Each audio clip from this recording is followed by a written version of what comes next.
Hello, I hope all is progressing well. Welcome to I Don't Know, We Can Talk About It, where we discuss myriads of topics civilly, reasonably, and responsibly.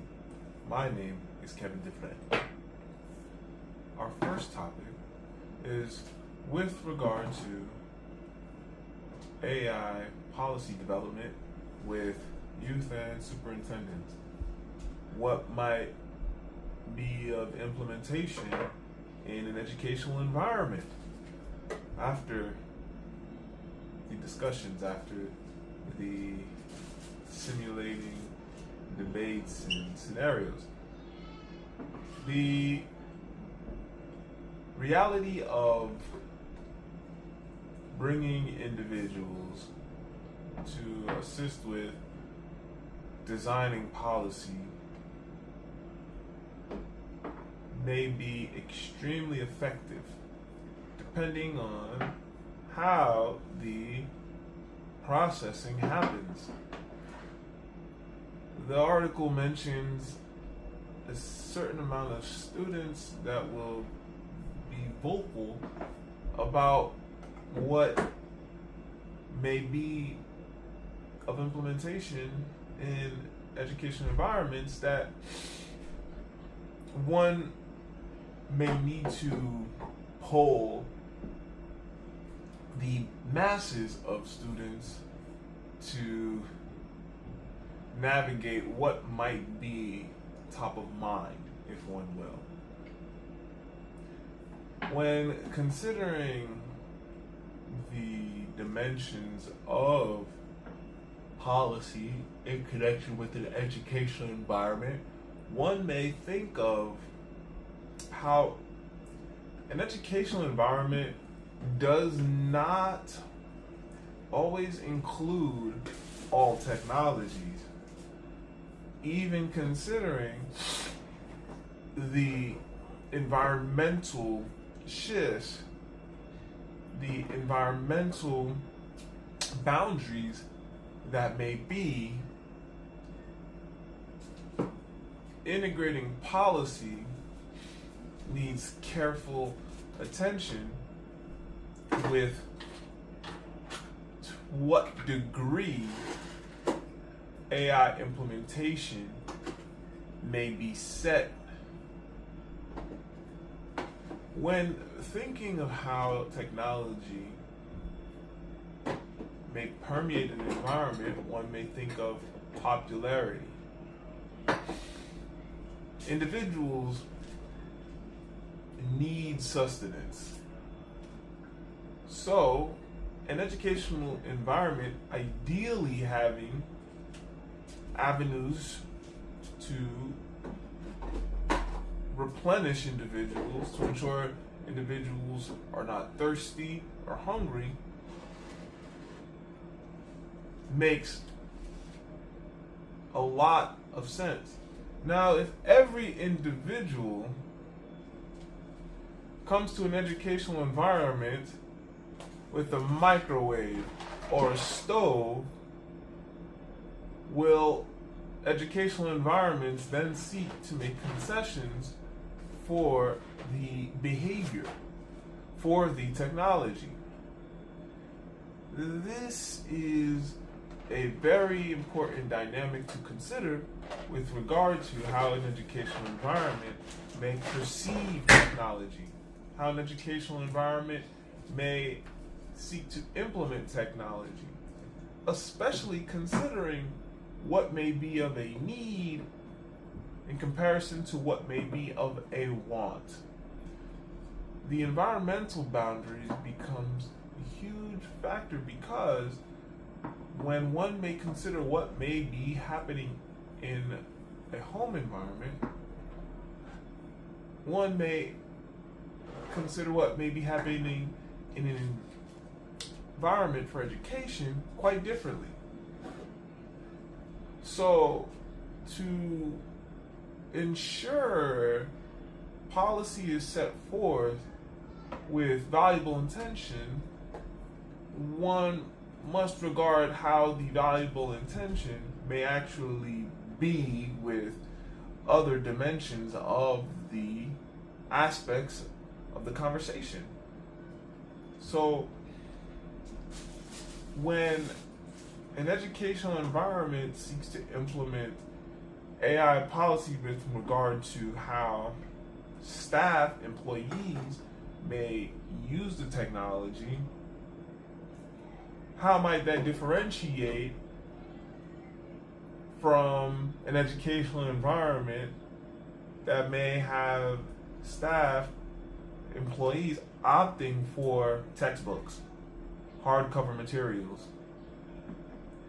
Does an educational environment make pathway for different routes of learning, especially considering the values that are present with regard to spatial development, particularly showing evidential benefit to using physical textbooks? When an educational environment is able to offer many routes of learning, this may prove extremely valuable for the learning individuals. Now, what may be conflicting is when educational environments seek to make particular pathways available beyond a form of standardization when a student appears to be in need, which is a way to address not prevention, the reaction to a late capacity. Whereas having the options open ahead of time allows for differentiation of learning, as well as being able to address learning needs differently. So individuals may approach plans for learning experiences at earlier times, which brings certain individuals to more of a pathway and connection with what may be best for an individual's learning. Though every individual may operate differently, and individuals that may need different assistance, though may not necessarily qualify for particular planning, may have to engage with staff, employees about creating a plan. So that form of planning is more of a proactive decision. So when individuals recognize a need for help, individuals seek help. Especially considering if individuals might be entering a learning dynamic, even if coming from having wonderful grades and having wonderful participation, individuals might be coming from learning dynamics that are greatly different than what may be of present learning dimensions. So, implementing AI policy brings to the table many different areas to consider prior AI that may not be receiving the same attention as AI. Again, if everyone's bringing a toaster to school and having food to put in the toaster, putting bread in the toaster, does the school, does the education environment make concession for it? I'm not anti-technology, I'm not anti-AI, though I am of the embracing of what is reasonable and what science shows is evidentially supportive of strong learning outcomes, really solid, good learning outcomes because of good learning processes. There are many dynamics aside from AI that educational environments need to be aware of as well. Are there any business relationships that may affect educational environments that connect with AI? Are there any business relationships that connect with an educational environment that may not be of a similar direction after a particular point of time? How might integrations of technology with business affiliations develop when the businesses within the affiliation, aside from the school, begin to make shifts that determine navigating for the businesses aside from the school? Now, including the school, including the educational environment, how might the businesses shifting be affecting the dynamics of which are in connection with the educational environment? The reality is these are all important dimensions to address appropriately, and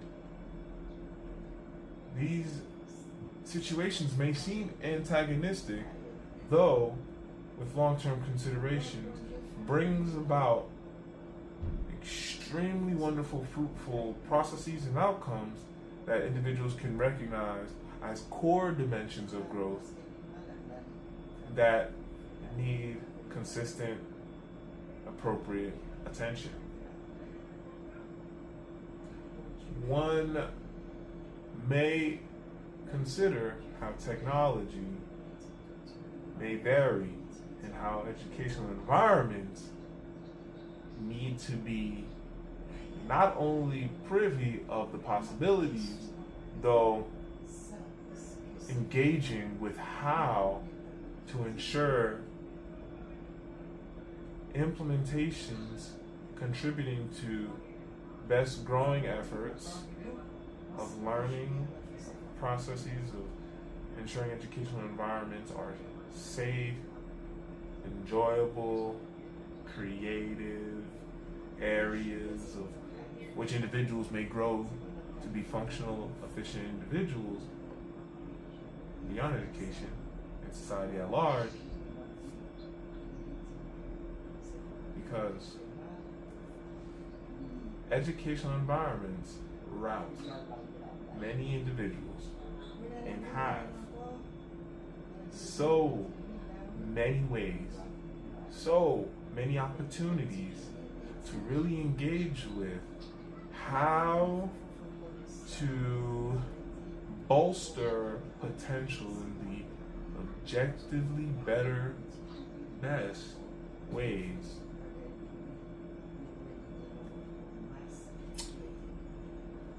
All right.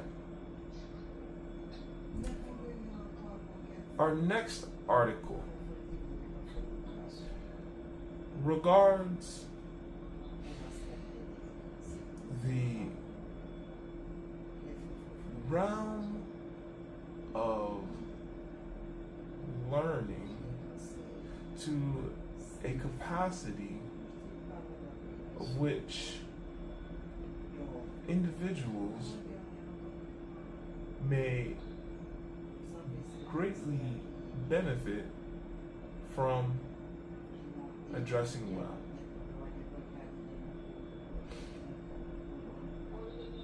Remember, I don't know, we can talk about it, works in tandem with the forum. So if you feel you want to engage with, I don't know, we can talk about it more, here's how you may do so through the forum. I hope all is progressing well. To get to the forum of Piatures, first be on the piatures.com website, piatures.com. Click the menu symbol in the corner and click Forum of Piatures. At the very top of the page, you'll see Piatures, YouTube, I don't know, we can talk about it, podcast, and the forum will follow thereafter. Onward and Upward, Kevin Dufresne. Welcome back to I Don't Know, We Can Talk About It. My name is Kevin Dufresne. Teaching and learning. Parts of life that may happen in an educational environment as well as outside of an educational environment. So, with all of the in-betweens, how might one engage learning? The article engages with familial dynamics that affect how families may engage with each other, how community may be beneficial for families, how raising a child, raising children is not only of a silo processing, though of a communal processing. The contention between teachers and learners that relies on parenting is likely to do with what may be either of observation or assumption. The other reality is, aside from the other possibilities, parental admission, meaning parents admitting that behavior at home may be in better alignment with familial development. The detailing of how families may engage in community together may be of many routes. There are families that go to sports events together. There are families that go to community events together, like church. There are families that eat together, breakfast and dinner, and make time for reading and other activity at home together for whatever amount of time it is, though that time is under protection. There are families that may really be tight on a schedule, though may make time, even considering other dimensions of life that do not always agree with the scheduling, where, for example, one student might have to be at school at 7 or 8 in the morning in comparison to a parent that has to be at work at 10 or 11, and the schedules are conflicting, where one might wonder, is the educational environment really considering science about how many hours of sleep any individual needs of a particular age range? Or is the educational environment attempting to cater to a dynamic that makes sense within adult scheduling? Is an educational environment really ensuring that children are learning or that children are enrolling? There are so many dynamics to consider. What the middle grounds contain are how individuals are seeking to learn, how individuals are seeking to behave, what are the shifts in awareness for families, for educators, for the individuals themselves when going through the different spaces and being able to behave in different ways, especially considering as individuals continue to gain more experience on Earth, being able to move more independently, having more autonomy, showing that in adulthood, the individual will be how the individual chooses to be. So how might individuals receive support, good guidance, good pathways of increasing awareness to develop along the routes that may be most beneficial, that may contribute best to fulfilling one's potentials? There are many areas where individuals may be able to assess what may be beneficial.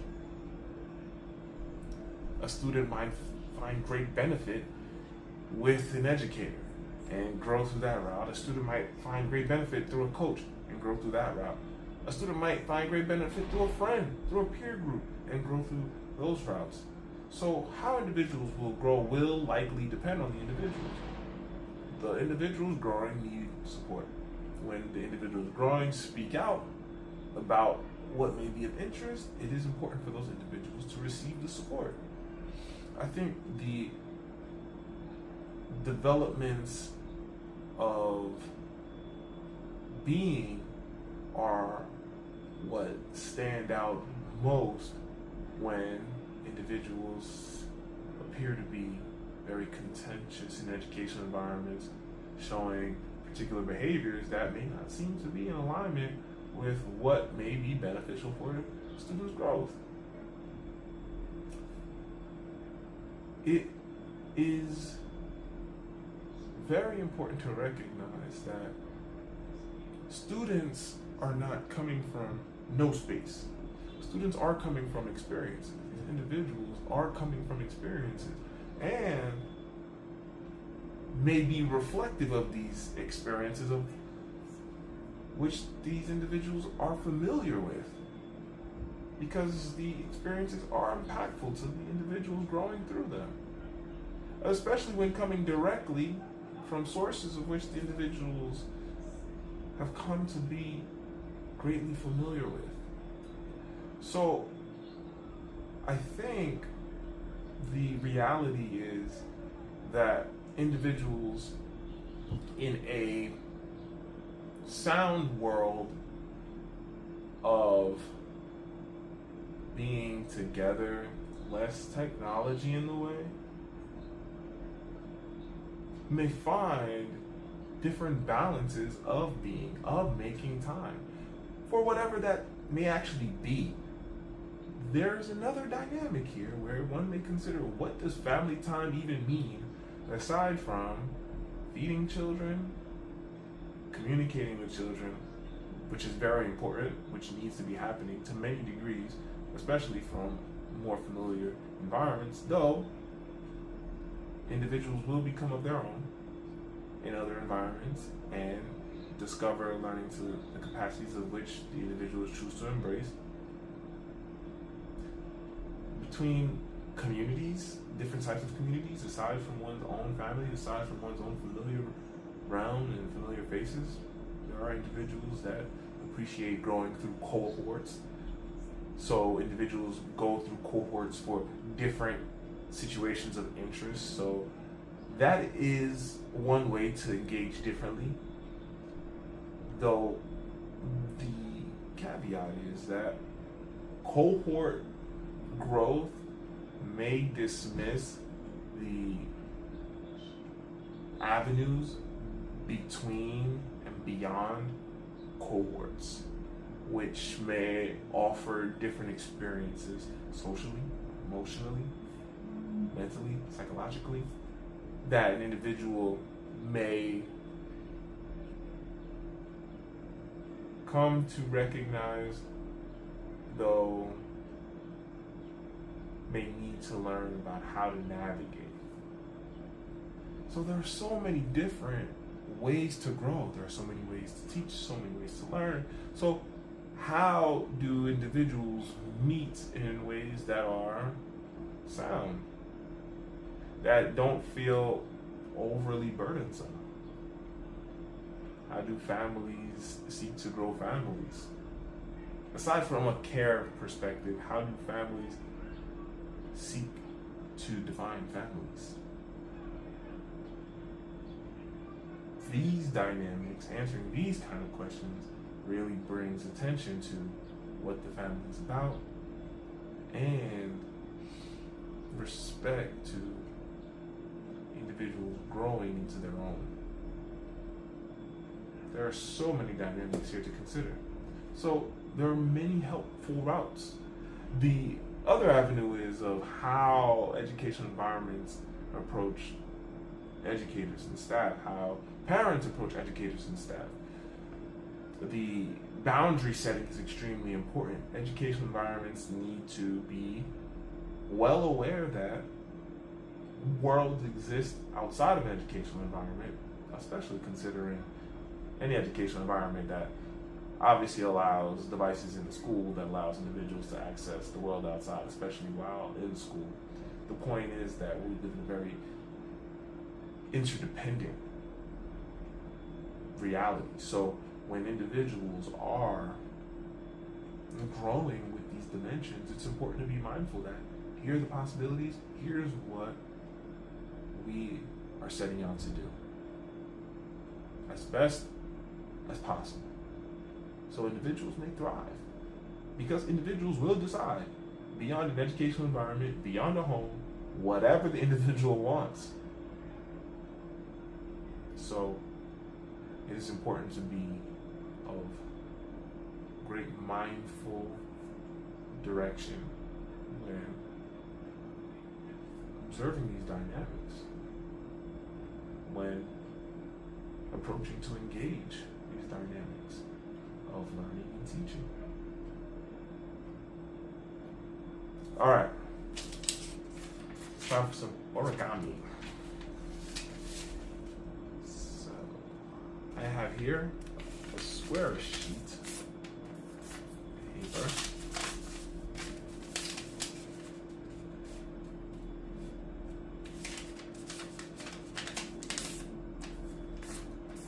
This origami paper now, with this fold, we'll be going through an edge-to-edge fold, then pick a side and just bring in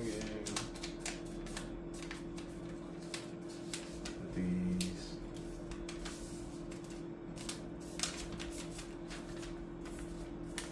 corners to the center point, then fold the flaps down. Okay. Next, we're going to fold this corner down to meet the flap.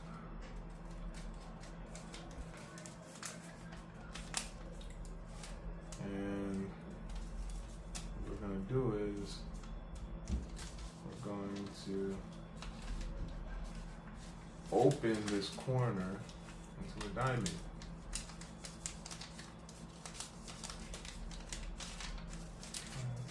So as you can see, we take that flap, we bring it back, and we're just going to poke it out, open it, and just flatten it to the one side. So we make our diamond. Okay.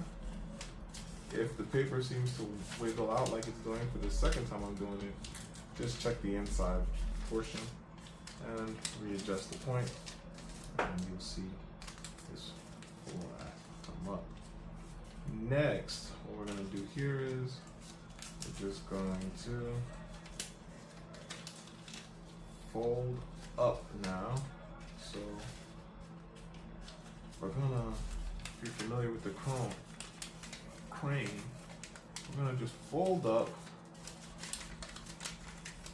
until we get a tall diamond. Okay, we get a tall diamond here.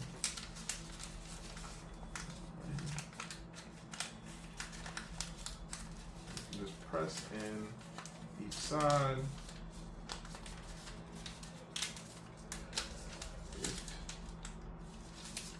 It feels like that portion in the back just doesn't align.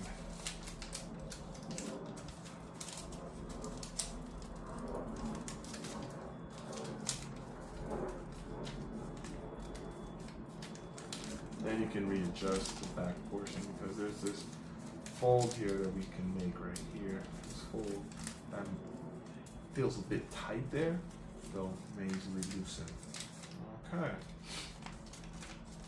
So now we have our form here. What we're going to do is we're going to now go to this back flap, and we're going to just treat it like a little tail, fold it in, and we're just going to press it down. gonna press it down. Again, to watch these angles, you're gonna want it to flatten out into a triangle base. Okay.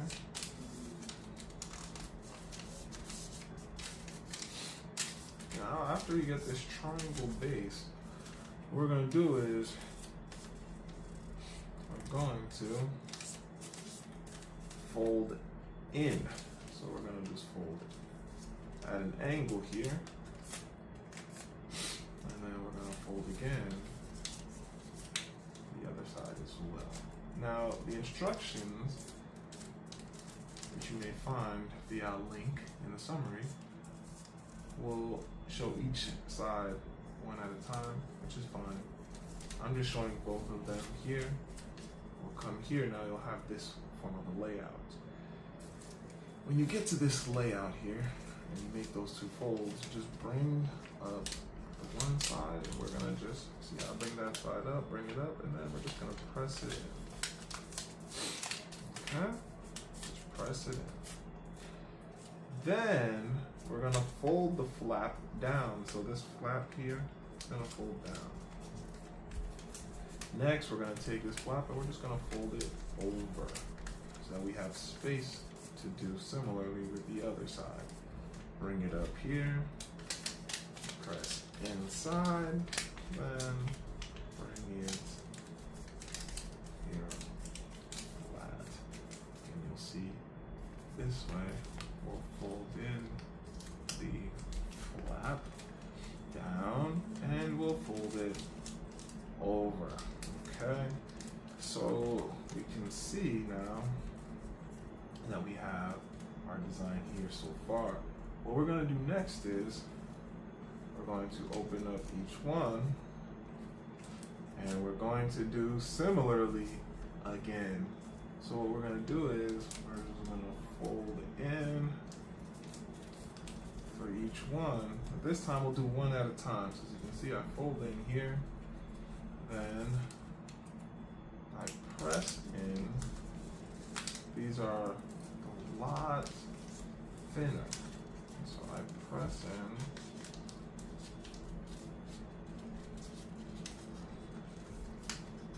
To get the fold. Since it's thinner, you'll recognize that the folding might be a little different in terms of it being tighter, but though very similar. We're just gonna bring the flap down. All right. So you'll see a nice overlaying. Then you just bring that flap over and do the same thing for the others. Fold it in.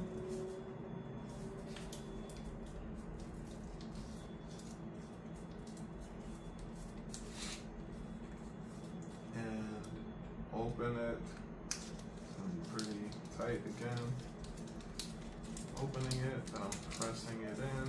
Then I'm just gonna flick that little flap down. The flap is a little smaller on this one. Then I'm just gonna fold it over. That's it. Same idea. Bring it over here. Okay, I'm just turning it over. You can see that there's a little flip there to show the fold. And just take it in. And voila, there it is. We'll fold it in. Okay. We have one more. Fold it over. One more. As you can see. Fold it in.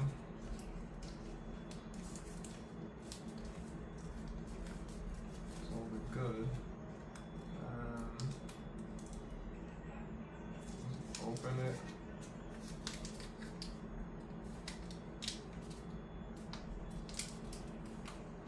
That. Bring this little flap in. Then have it here.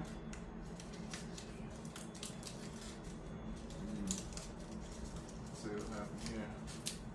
So we folded it. The flap is in. And then I have this fold in here. I'm just gonna flatten it it's connecting with the other fold. So that's really the thing here. So just flatten it, and then bring it in. There we have it. You have to be really, really careful with these folds. Okay, and even folding toward the center, you'll find some of these folds will connect. So with that now, we have this fold here, this flap here. What we do from here now actually is we fold the flap in, so we get a nice little angle in here. So we fold this flap in, this little portion right here. And what we do from here is, we're gonna have to do that for every single one. Just fold it in. First, after we fold it in, just show you real quick for the first one, we're gonna open that flap and just bend it in.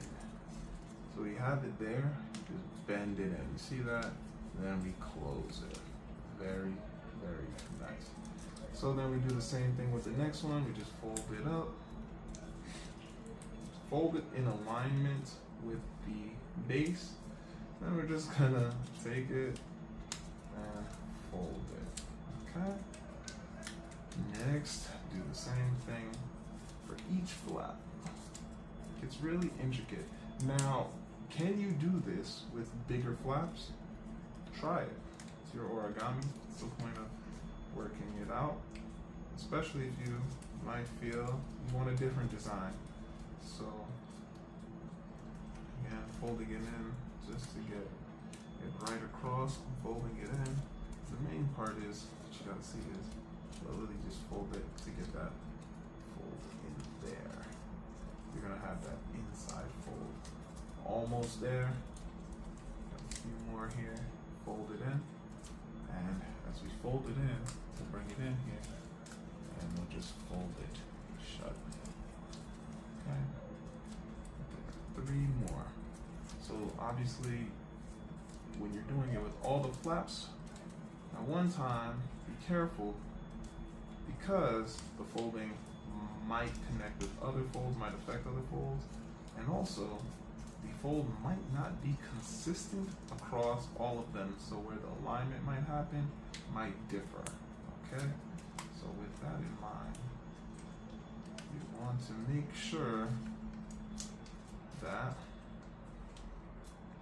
you just watch how you're folding, even depending on the design you want, so you don't have any folds that may be messing with the other fold. Alright, so here we go. Boom. So now that we're here, what we're going to do is we're going to actually bring up this flap in the front. Okay? Now what we'll do here is we're going to fold the flap at its corner. So from its corner, we're going to just fold it down. So see that? I'm just folding it down. And then I'm going to fold it down again at the other corner here. Alrighty? And from here I'll have the fold I need so that I can bring this in. Okay? And there we go. So you can see this fold happening here, connecting with the fold. It's interesting that it's bringing it into a natural fold for the next one. We'll get to that one. I'm gonna have a bit of a strong base here, but let's just get this part in. So after we get into here, we have our head area forming, our neck area forming. We're actually gonna bend in the head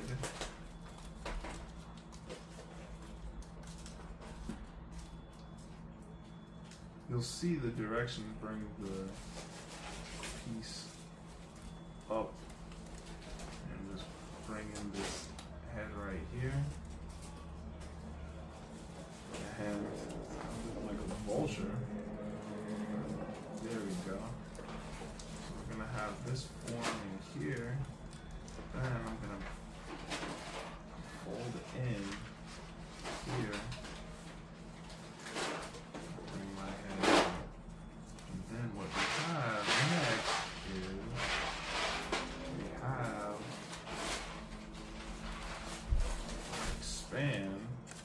our expanse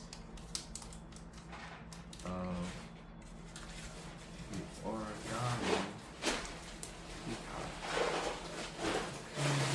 So what you can see here, you can see the peacock feathers in spread, and also you can see up front the peacock, the bird.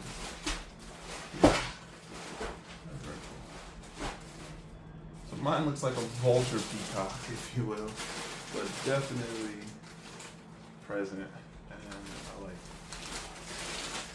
have some flair. All right. You can probably put it in here. I champion reading physical books. When an individual reads a physical book, there are long-term health benefits. An individual's brain physically changes when reading a physical book. Exploring sexuality and disability. The text offers research from different researchers, different articles, if one will, as chapters, to really engage with the realm of sexuality in connection with disability. Though the text advocates for individuals with different abilities and different needs, the text is a resource for informing individuals, educators, policymakers, people that care, though the base is broad to engage with everyone, to implement dynamics of care, as well as understand the differences between care and love, the differences between emotions, the differences between personalities, the differences between aspects of environments that may be affecting individuals' experiences of life. I think the text brings about so many different wonderful elements about the emotional realm, about the social realms, that really bring to attention that there are very intricate dynamics to being human that really need appropriate attention, that individuals that may not have different needs or abilities by diagnosis, for example, individuals that may not be of consideration as neurodivergent, for example, have similar situations that need appropriate attention. So I think the text is really engaging core dynamics of being human in ways that really deserve respect. And the text offers so much valuable advice to really engage with designing worlds with individuals with different abilities and different needs in mind. The reality is humans are able to experience emotions. Humans have different needs. Humans have different wants. And the text really covers many different bases of what individuals might experience, how individuals might experience life, depending on the circumstances of one's life. Yes, though, of course, considering how individuals might receive attention and how the attention individuals give may be received.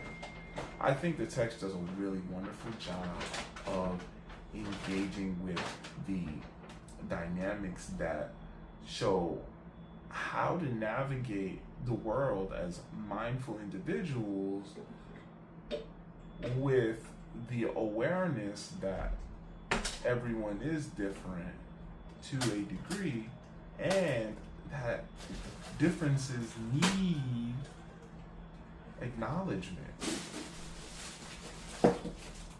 The text is important to read and definitely acknowledges different resources that may prove extremely beneficial for individuals that care to learn more about the different dimensions the text involves in discussions. And the text definitely is acknowledging not being the first text to be engaging with the dynamics of the sort, though is a great place to begin or to continue from with learning about how differences and individuals with different abilities and different needs may be in society at large, though how humans connect in general, how humans may experience life in general, and how the awareness of what may be regarding how individuals may navigate not only physically, though emotionally, socially, the dynamics that may be are important to acknowledge, because individuals may come to have particular experiences that may be extremely important to acknowledge with the information, with the awareness. For example, when one may consider how one might feel if one is cramping up or feeling an intense physical situation or an intense emotional situation in a space, one may consider that may not be the everyday.